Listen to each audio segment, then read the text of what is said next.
Sup, nerds, and welcome to the demo of Rue Valley. I know very little about this game aside from it is a new demo that is in the current Steam interactive fiction demo set, and that it apparently involves time loops. So let's get into it. We have our different states here, so you feel where we start off resolute. Can I change these? Oh, I can. Okay. So, how on the scale of impatient or reckless? Oh, I see. It becomes more reckless or calculated. Huh. Giving a little thought, I came to these choices. We are going to be a touch on the indecisive, calculated side. Yes, you're somewhat calculated, but what's wrong with finding patterns and recognizing connections? We're going to be on the secretive side. So we're quite introverted, but we still enjoy being in crowds sometimes, too, could be considered a crowd, right? And we are dramatic. As a highly sensitive person, we recognize life for what it is, a constant roller coaster of joy and suffering. In our experience, mostly suffering. So I think I think that's we can swap paranoid and indecisive for us. So we'll be a little on the we'll say a little on the indecisive side, but we'll be more awkward than secretive and more dramatic than guilt ridden. All right, let's go with this. I have no idea what any of this does. I'm on this ride with you, everyone.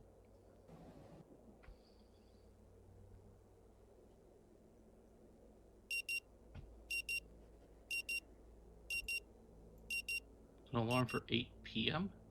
Okay. The frenetic sound coming from a century-old clock nudges you back to the present. The stale air perfects the image of the old motel room. Getting a little bit of Disco Still Elysium with me, vibes. Mr. Harrow?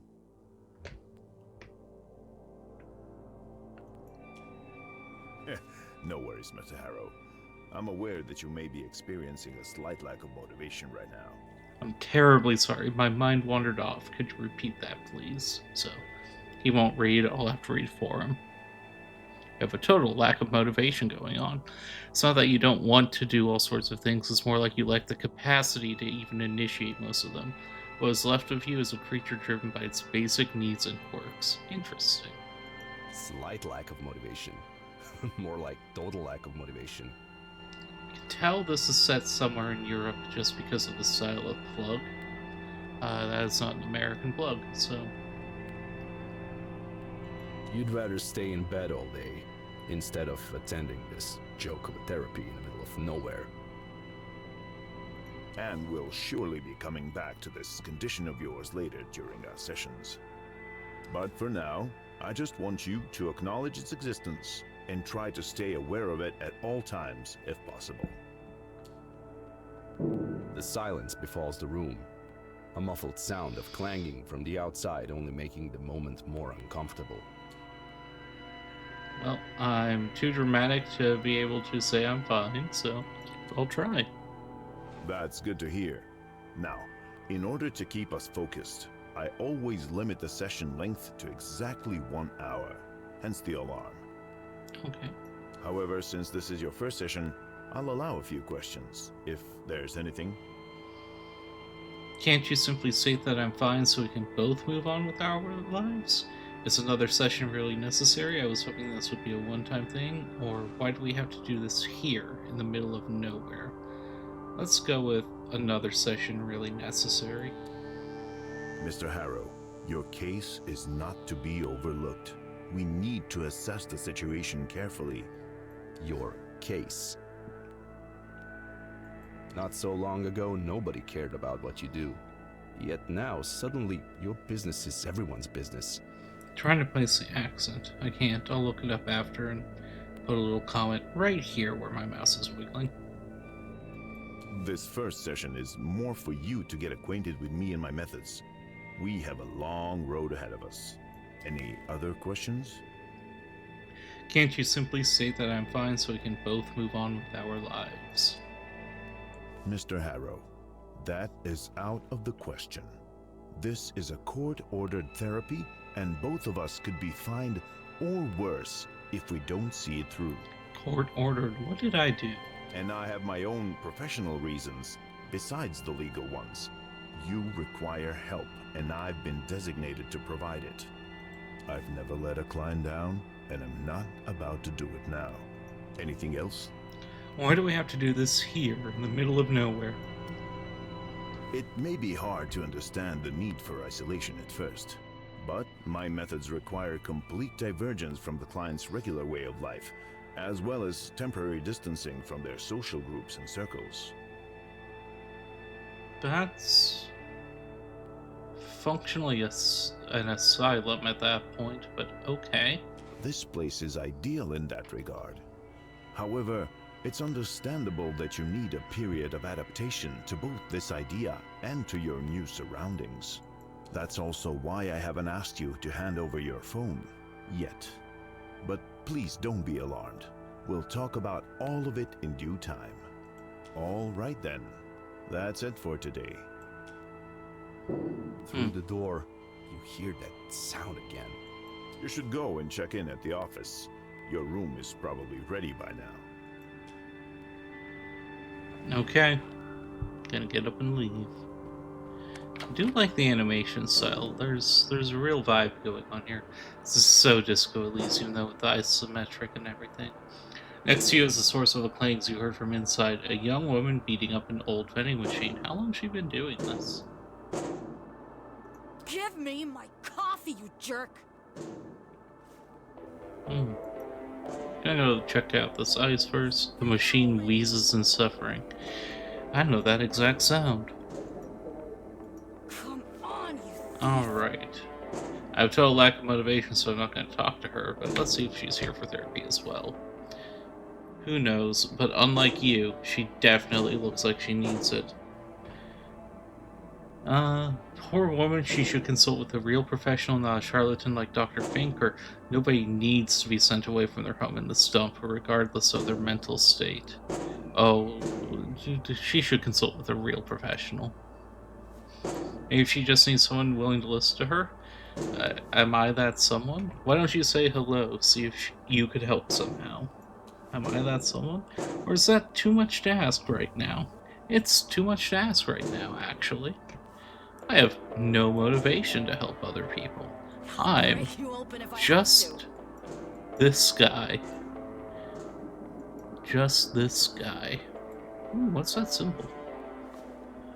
Plastic bottles, some empty, others half empty, a partially eaten breakfast, some old clothes torn and faded, all covered in a mixture of grease and spoiled orange soda. Amid this murky pool, you catch a glimpse of your own face. I'm gonna smudge that reflection with my hand. I'm gonna touch that crap. Hundreds of tiny ripples form in the puddle, but instead of obscuring identity, even more details of your face emerge. Decades worth of new wrinkles appear, and the poignant expression of a man lost in time becomes even more apparent. The longer you look, the more you see it. The reflection of your inner self. That's not what's inside me, to finally step into the puddle and onto yourself. Let's do it. As you stand still in the middle of the smelly puddle, the liquid slowly sinks through your left shoe and into your sock, while your reflection reverts to a calm, normal one. Damn it, stomped the ground in frustration. Nice wet sock to start things off. One of the worst feelings. Get that changed before it starts to stink. Okay, so it's the Rue Valley motel. That's where the name comes from. Looks like it's modern-ish. Transformers buzzing softly.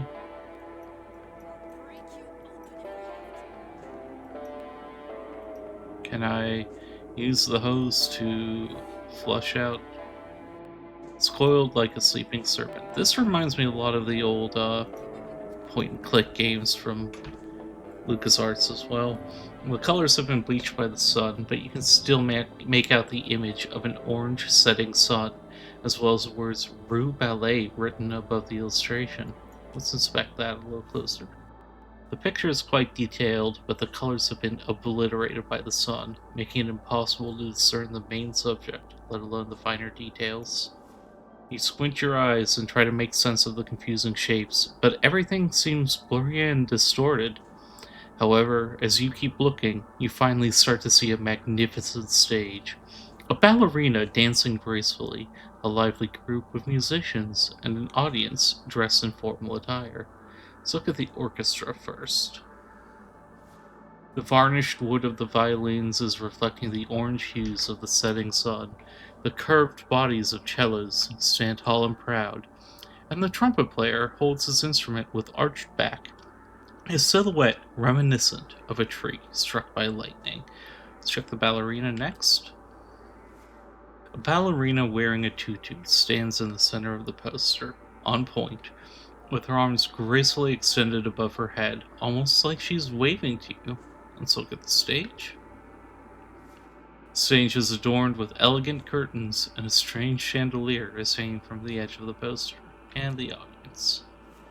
The men appear to be dressed in tuxedos, the women in elegant evening gowns. They seem to be fixated on the stage, their overly stylized faces seemingly expressing a range of emotions from awe to excitement. How did a poster for such a highbrow event end up on a wall in a rundown motel in the middle of nowhere? Something is odd here. Why don't I check that one more time? You step back from the poster and it suddenly hits you. The heavily damaged letters at the top read Rue Valley, not Rue Ballet.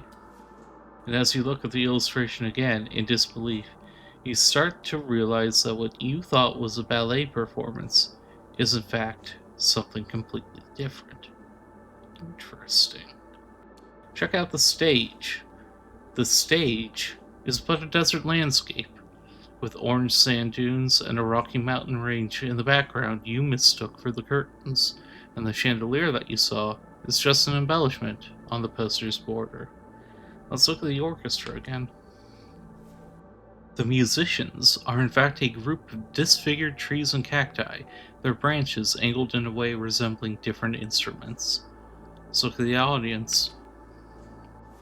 The audience is a cluster of inanimate boulders, their shapes distorted to resemble people sitting and making gestures. And what about the ballerina? The ballerina is a group of people huddled together with their hands raised, their movements blurred by the damage to the poster. You shake your head in disbelief, feeling a mix of confusion and embarrassment. The realization that you've been looking at a distorted and damaged illustration of a desert landscape all this time instead of a fancy ballet performance makes you feel like a fool. Let's see. Dramatic choice is, could it be that I'm losing my mind? What if this is the beginning of the end for me? I can't bear the thought. And indecisive. What does this poster mean? Is it really just a desert landscape? We're going to lean towards the indecisive on this one. You continue to examine the poster, looking for any other clues or hints, but nothing comes to mind. The more you stare at it, the more you start to doubt your own sanity. I don't want to think about it anymore. Alright.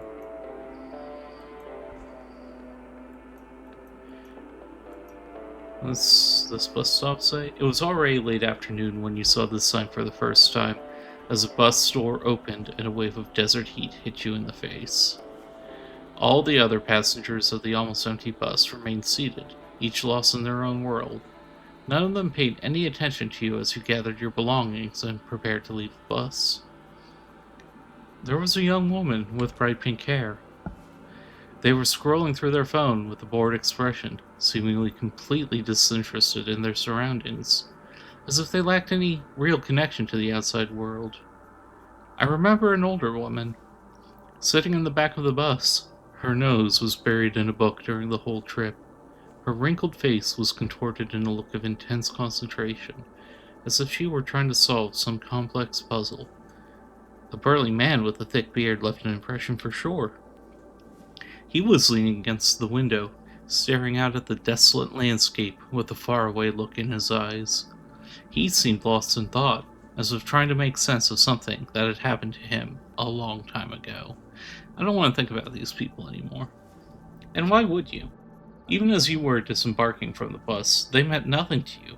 But outside, next to the bus sign, Dr. Fink's smiling eyes were watching you, his brow dripping with sweat in the intense desert heat. He was already analyzing me, trying to think of anything he could use to keep me here as long as possible. "Welcome to Rue Valley," he proclaimed, like some poorly written NPC from an outdated video game.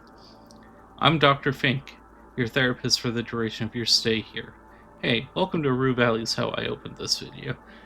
Alright, continue. "It all happened less than 2 hours ago, yet it feels like an eternity has passed since." So we're in a desert, somewhere with European outlets, in a motel that feels very American, playing a character losing his mind.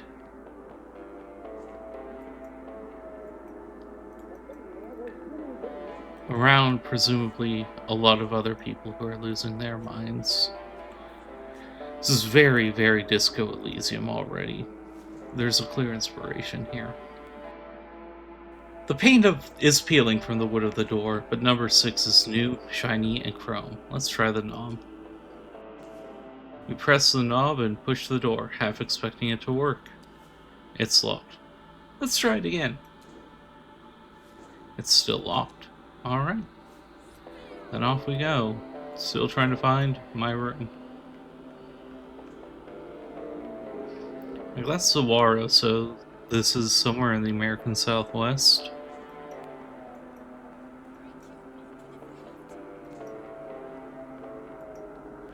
Maybe the sense of it being in no clear place is part of what's going on with this. Give me my coffee, you jerk. She really wants coffee. Can I walk down the road? I sure can't. The sun still burns as bright as if it was in its zenith, its heat absorbed by the asphalt. Setting off on foot would be as pointless as your dreams. You'll need a car to get anywhere. Stare at the road for a while. A feeling of longing and restlessness starts to well up inside you. You can't help but wonder what lies beyond the horizon, beyond the limits of this suffocating desert. But even if you weren't trapped here, you wouldn't go. You may long for the sense of adventure that comes with being on the road, but all you can do is stand and stare and wish for what would have become of the young man that you once were a long time ago.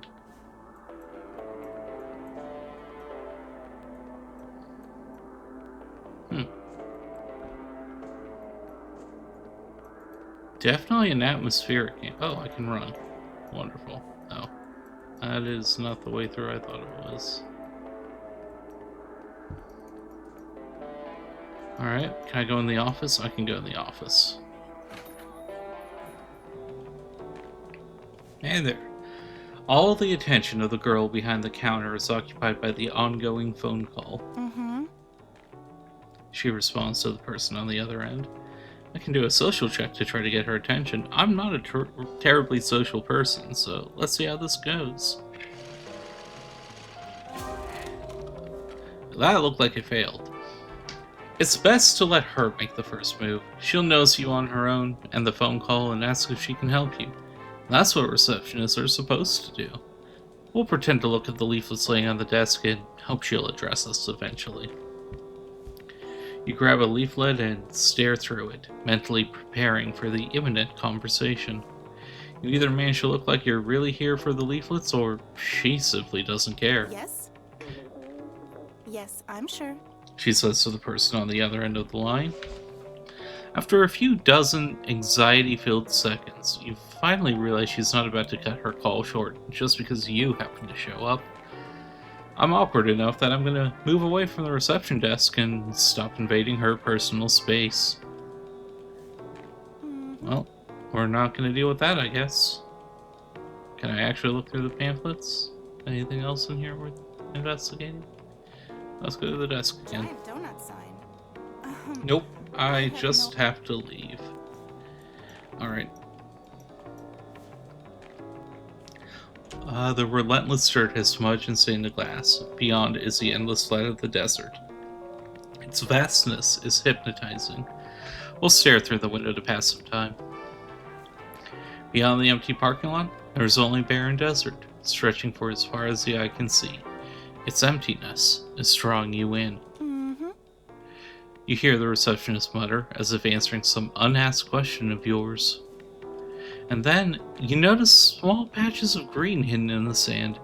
Seems there's always something to be found in nothingness if you stare at it long enough. We can contemplate, we can try to count how many bushes are out there, or smudge my sweaty fingers all over the window glass. Let's try to count. 1, 2, 3, 4, 5.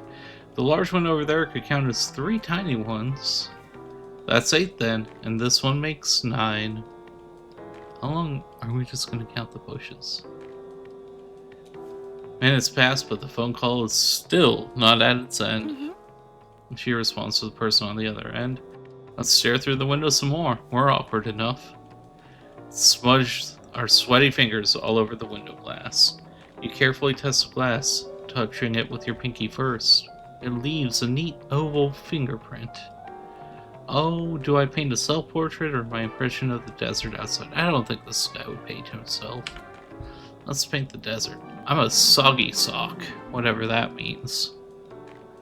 It means my sock is literally soggy. Okay. You start by following the outline of the horizon, then the small bushes, but soon your painting evolves into an unrecognizable area of smeared grease. Let's keep doing it.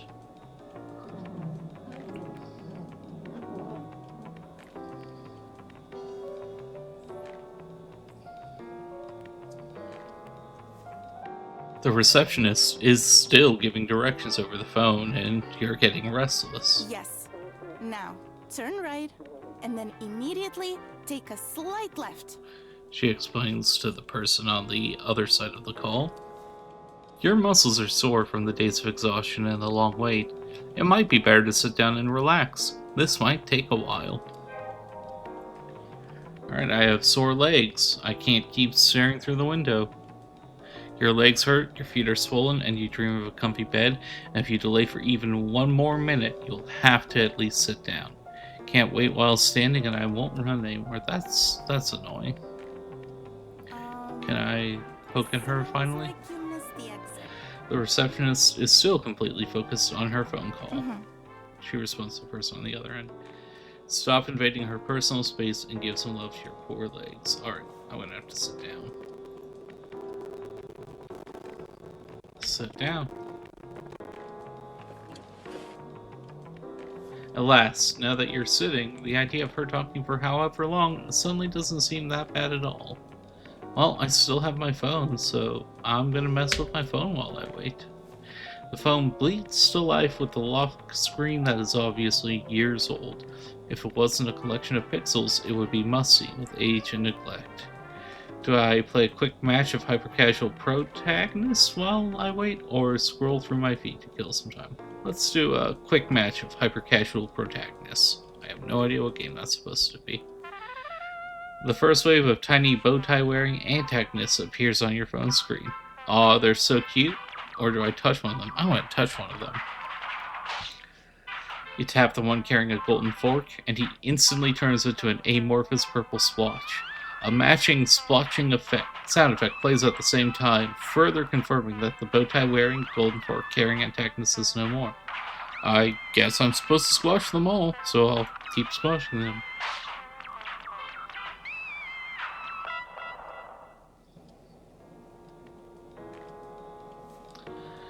Time goes by, and the girl at the receptionist's desk is still talking.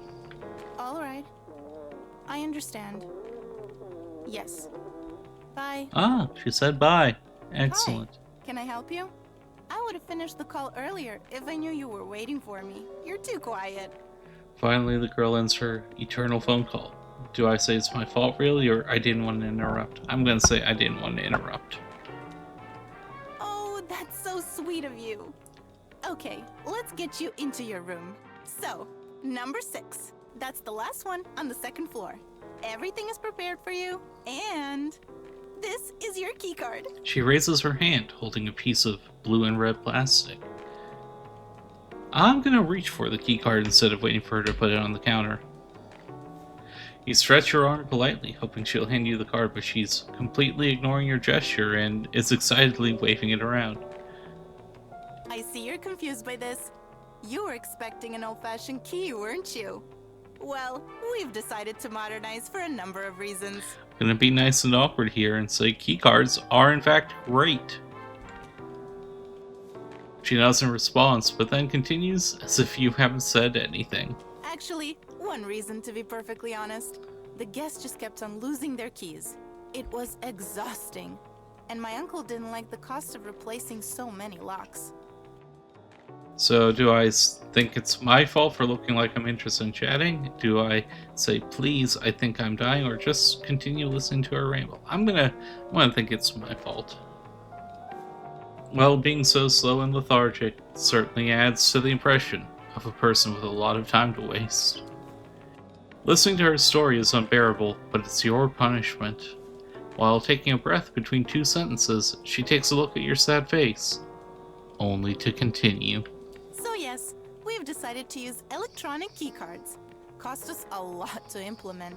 But now when a guest loses their key, we only need to replace a piece of programmable plastic. Alright, I'm gonna say, please, I think I'm dying. Let's be dramatic and make this worse. You mean it. Your body hurts. Your tormented soul screams for rest, but your fate is in her cruel hands now, as is the keycard to your room. Should I, call an ambulance? It might be some time until they arrive, though. There's this protest and... I just need to get to my room, lady. Oh. Alright. The disappointment of being cut short is plain on her face. Sorry, you're lonely, but I'm miserable. Here. I'll just need your signature. I will sign it. Thank you. I'm here if you need anything. Enjoy your stay. Bye. The desk covered with boring stuff. Can I talk to her more? How can I help you, Mr. Harrow? You can't, apparently. I'm just gonna leave. Can I sit more? Nope. Old and sturdy chair. Let's get out of here. Is this like an inventory? Okay. I have the key card in my phone. Alright. I should have checked my phone out more earlier. Too late now.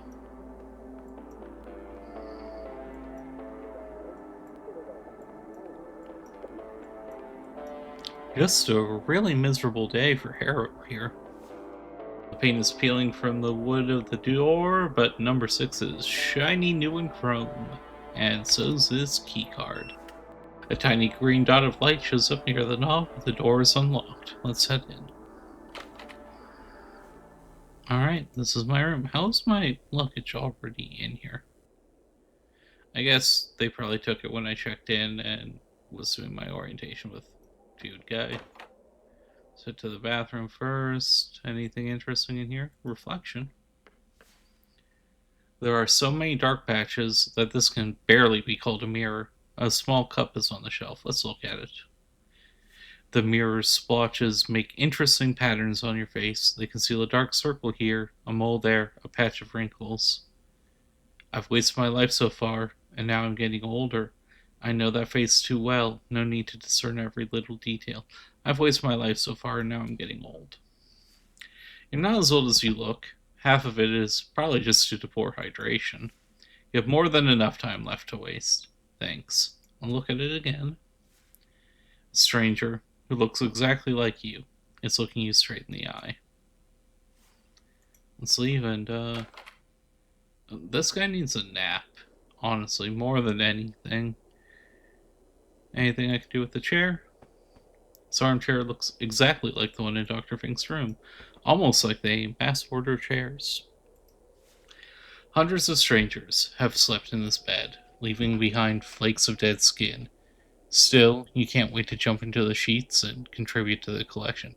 I'm a little distressed by the implication that they never washed their sheets. Like, soap breaks that down.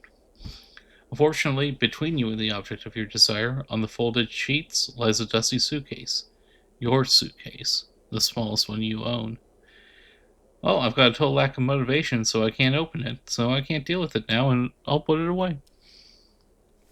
Yeah, it's such a chore, but if you don't open it, how will you replace your damp sock with a dry one? The more you prolong it, the worse it will get. If you don't unpack now, it'll feel even harder and more pointless to do it later. Step by step, a simple act of unpacking will become an insurmountable burden, and even thinking about it will make you feel weak and powerless. This is a pretty good take on a depression spiral, I have to say. Too real, too real. Do you really want to trudge back down to that deep black pit, accompanied by the squishing sound of your wet sock? So, since I'm guilt ridden, I can't go back to that. Never open the suitcase.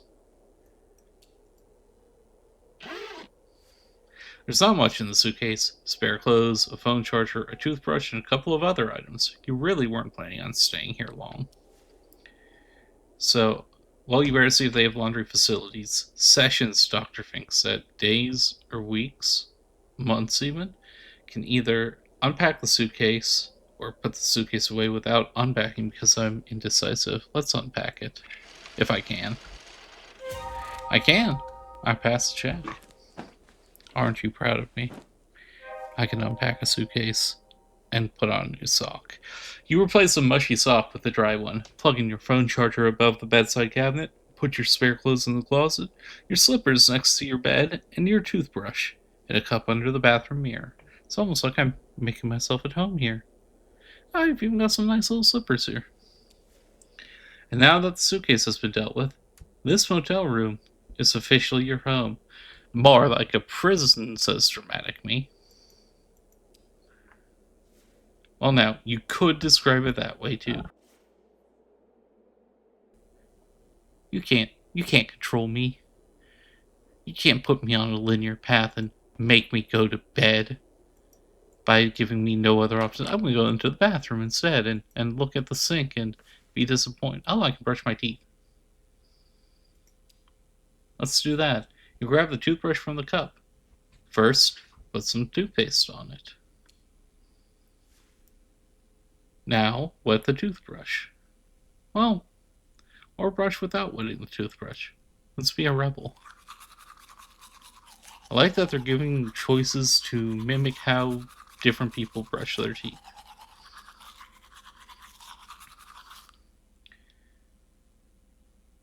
Squeaky clean.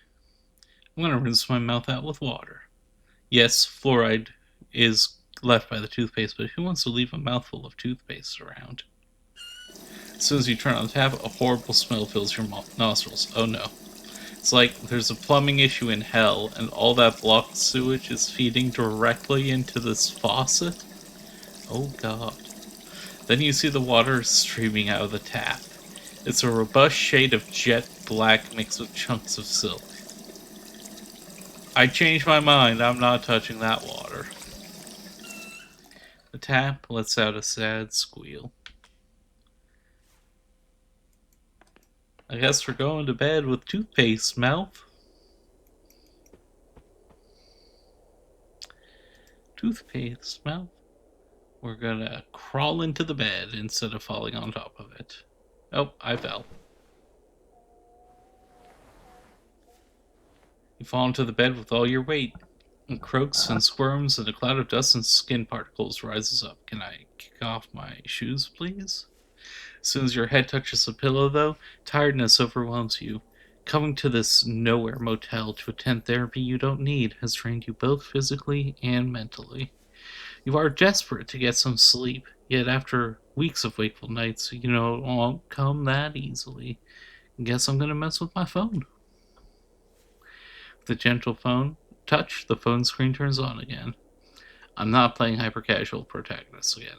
We're gonna scroll through my feed. Let's doom scroll. You start scrolling, but every post looks like you've already seen it before. Yeah, doom scrolling, like I said. Same old, same old. But you don't have a moment to celebrate before your ears are pierced by a ringtone that you swore you would change years ago. Let's check who's calling. Reads unknown number. You feel betrayed by your own phone masking the identity of the mysterious caller. We're putting that on silent and ignoring it, as you do. You silence your phone as the mystery of the caller's identity gently teases you. Well then, back to the phone. I'm not playing hyper casual protagonist. We're just going to close our eyes and hope sleep will come. For a precious moment, there's only darkness and silence, but your mind refuses to calm down, and soon your thoughts start chasing each other in circles. What's this about? The vending machine vandal. Image of the young woman flashes before your mind's eye. She's punching and kicking the old vending machine.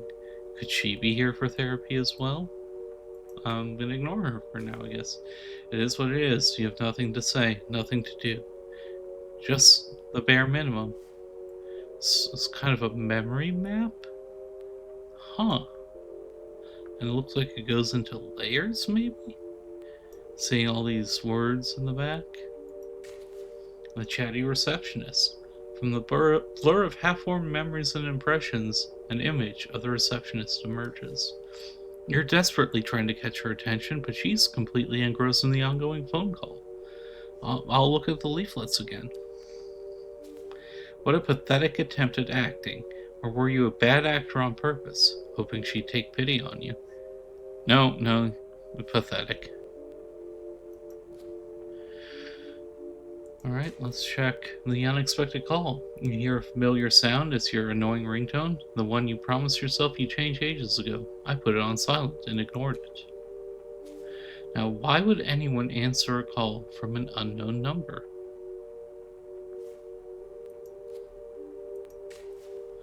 Out of the swirling image, the bushy eyebrows of your new psychotherapist emerge, bouncing up and down as he talks. Still with me, Mr. Harold? Terribly sorry, I wandered off. Could you repeat that, please? He's so boring you almost fell asleep, and you apologize to him? You're such a doormat.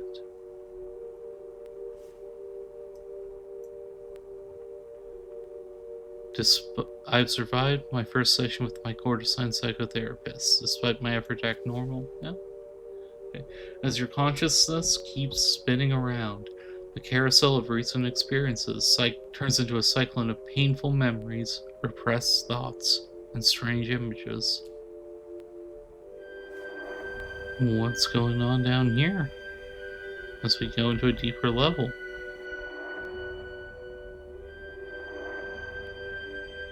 Okay. The desert. You find yourself walking through a desert. Your eyes are fixed on the guide in front of you, and your feet are trying to keep up with their steady pace. But the distance between you keeps growing until the guide becomes merely a dot nearing the horizon. Once you finally admit you can no longer see them, your body collapses onto the cracked earth below. You surrender to the bittersweet feeling of hopelessness and decide, this spot will be your grave, and the sun your executioner. But it will be no swift act of mercy. No, you will be tortured, and kept wishing for it all to just end. Look up at my headsman. As you gaze at the sun, green and purple afterimages start appearing on your eyelids every time you blink. And the sun, it keeps staring back at you relentlessly, without the slightest intention of ever moving away from the zenith.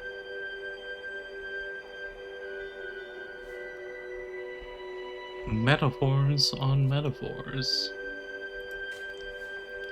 You're desperately searching for something in the dark, dusty attic full of broken furniture and random clutter. You don't recall ever being here before, but you know it's the attic of your own house, and every piece of old junk that you stumble upon feels somehow familiar, although you cannot really recognize any of it. Let's open the chest covered in cobwebs of these three choices, though the pile of crumbling decades-old books is interesting. Inside the chest is a pile of old letters. You can't remember if they are yours, but you know they're not worth reading. Let's check behind the books. You carefully move the pile to the side and discover another pile of even older books hiding behind it. While moving the second pile, despite your care, some of the books simply turn to dust, only for a third pile to be revealed of books so ancient that you don't dare to even touch them. So look what's under the sofa. You look underneath the sofa, and only darkness meets your eye. You stretch out your arm reluctantly, but only find dust and dead insect shells. Gonna give up. So, the attic, there's something I'm supposed to find in there, but can't remember how. Some old memory. Condemnation. The figure of your angry father towers over you. It's not up to you to decide anymore, not after what you've done, he says, frowning at you in disappointment.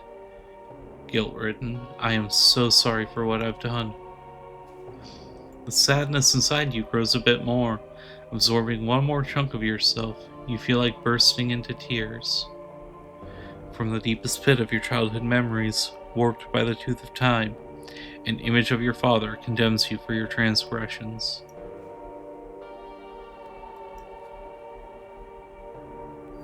All those things unite into emancipate the cocooned memories. Why bring back old painful memories? Better to leave them hidden deep inside and forget about them, right? Or are you strong enough to confront them? I think it's time to commit. Not enough willpower. Yet they are echoes. Don't worry, these are not real memories. Yet they are echoes of my past, but they are the embodiment of my feelings, or these are prophecies. They're the embodiment of my feelings. More like random neural activity in your brain. Best forget about them. They don't feel random at all. Could be, but are you strong enough to confront them? Not yet.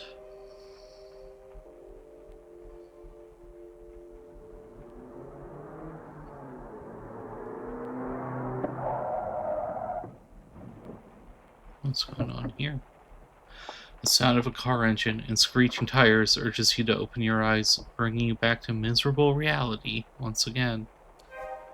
Your head is still spinning in a whirlwind of uncontrollable thoughts. Your nostrils pick up a curious smell of dust, and your throat is as dry as the desert. Well, conveniently, that's where we are. Your legs are grateful for the time spent in bed, but it was foolish to hope you'd fall asleep. Now, since I'm thirsty, I can't stay in bed. It's time to get up and find some water.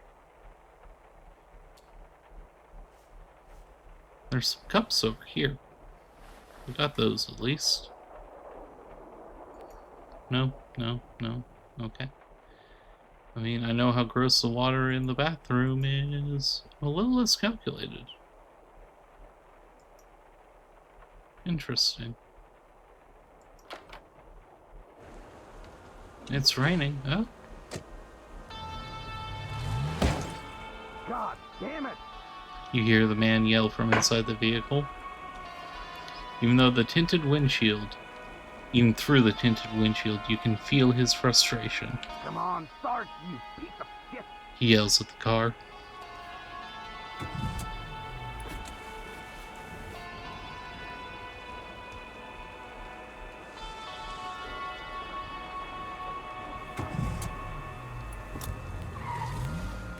Judging by the careless driving you just witnessed, the man is either under the influence or another patient of Dr. Fink's. It'll be dramatic because this maniac is about to kill someone. Most likely himself. Fair. Continue. Come to think of it. Could it be that's exactly what he's trying to do? I'd rather not think about that right now. Right, let's find something to drink.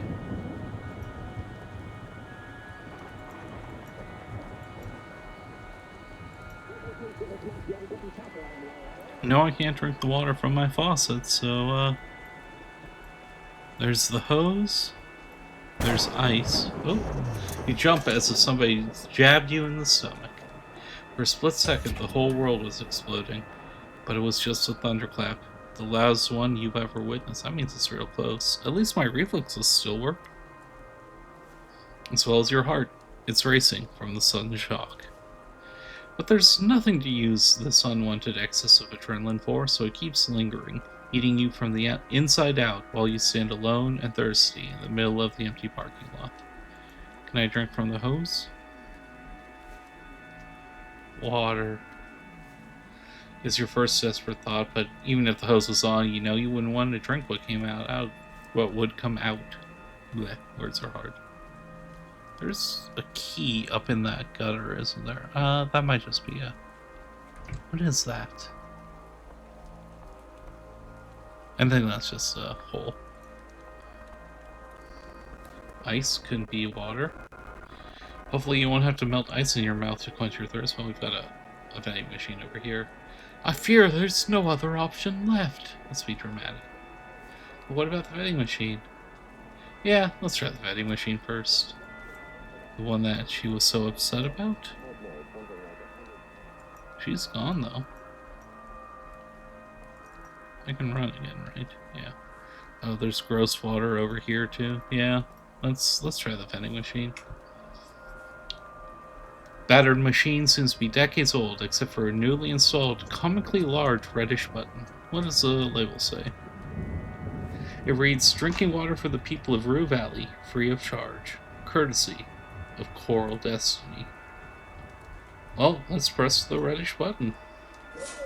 The bang and a clang, the machine vomits out a bottle of water. Let's take the bottled water. The almost frozen plastic feels slippery in your sweaty hand. You can't wait to drain it of the precious fluid. Kinda gross.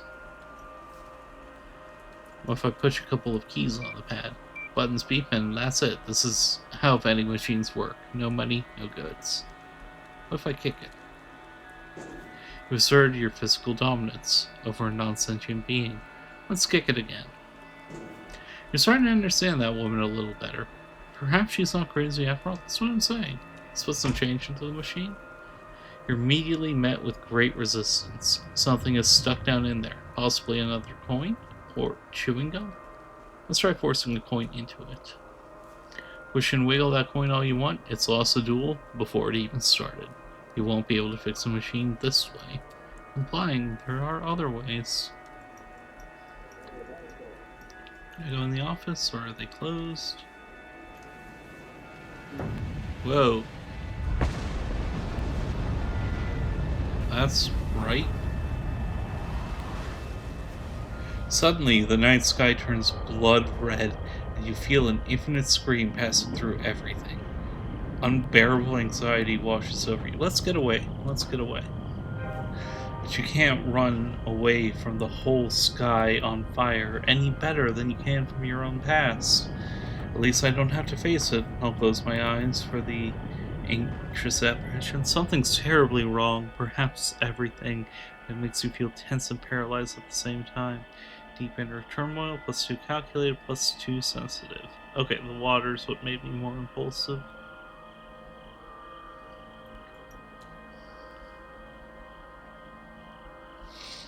Your eyelids connect, and darkness greets you for a mere second. But as always, the carousel of suffering starts spinning immediately. How do I let go of it? That's easy. Simply let go of yourself. Nobody can stop being themselves. The receptionist says whimsically, emerging from the whirlwind. An old-fashioned key. No, I was expecting an answer, but that is an old-fashioned key. But the receptionist disappears, and instead the fiery sky begins burning its way through the darkness, cutting several straight, narrow slits in your closed eyelids. I could open my eyes and try to calm down if I weren't blocked by anxious apprehension, but I want this to stop, so I'm going to squeeze my eyelids tighter. Well then, keep craving, keep clinging, keep suffering. I have no choice.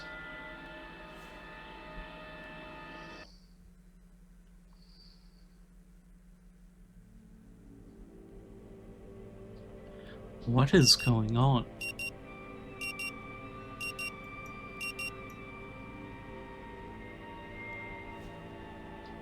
Still with me, Mr. Harrow? Stop the carousel and focus on something else. Surely there's something pleasant to think of instead of this bushy-eyebrow psychotherapist and this court-mandated therapy. Something tasty, interesting, sexy, or soothing. Let's go with interesting. Dr. Fink only seems to become more real. Mr. Harrow, can you hear me? Yes, sorry. It's all right. I am aware that you may be experiencing a slight lack of motivation right now, and we'll surely be coming back to this condition of yours. Lack of motivation? That's the least of your worries while your mind is filled with this crushing, overwhelming sense of Wait, did you hear that? We've looped.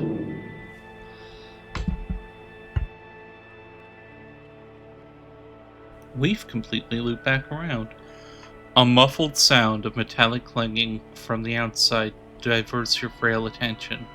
For some unknown reason, your heartbeat accelerates and cold sweat appears in your armpits. At all times, if possible. Doctor finishes, apparently expecting some sort of answer from you. Notice the fake mousing. I missed that last time. Anxiety. I'll just nod. This time. Now, in order to keep us focused, I always limit the session length to exactly 1 hour. Hence the alarm. However, since this is your first session... He stops mid-sentence and gives you a concerned look. Mr. Harrow, you're shaking. Are you feeling unwell? Well, you endured the session stoically so far, but this one moment of anxiety, it could completely ruin your chances of being sent back home anytime soon. So I will try and act like the stable, well-adjusted person that I am. And fail utterly. You open your mouth with the intention of convincing him that you're fine, but the stress is just too high to control, and it instantly overwhelms you. Cry or panic? Panic, hyperventilate, repeat. Your heart speeds up, your breathing follows, and soon you start feeling dizzy, and then you feel it. Sharp chest pain. Well, I'm dramatic enough that I'm gonna go, oh no, am I having a heart attack? Instead of the panic attack it clearly is. Yes. This realization makes you panic even more, which further accelerates your breathing. Easy, Mr. Harrow. You are not having a heart attack or anything similar. Trust me. You are just getting too much oxygen. But I need that to live. Let's try breathing through pursed lips as if you are blowing out a candle. This will help. Well, paranoid makes me say he's trying to kill me. I need oxygen, so I'm gonna breathe even faster. And pass out. Mr. Harrow. Did I pass out? Only for a few seconds. No need to worry. Just take it easy. Feeling a little better? He smiles. Good. May I ask, how is your sleep these days? I haven't slept in months. Is that so? He seems to inspect the dark circles under your eyes. Well then, if you happen to have trouble falling asleep tonight... He opens his hand, revealing a single purple pill lying on his palm. Let's continue. There's no reflection in his glasses. Behind them, a pair of bushy eyebrows. I'm gonna reach for that pill.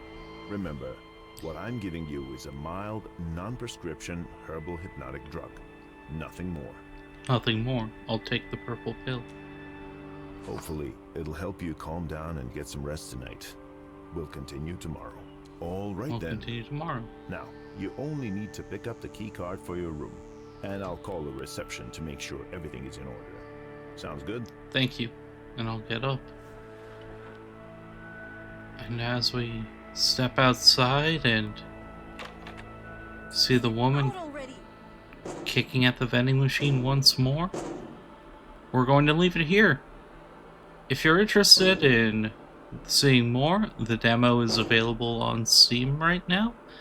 Should be until March 11th, I want to say. I would love to play more of this. I'll be keeping an eye out for the full release. So thank you everyone for joining me, and have a great rest of your day. Get some sleep.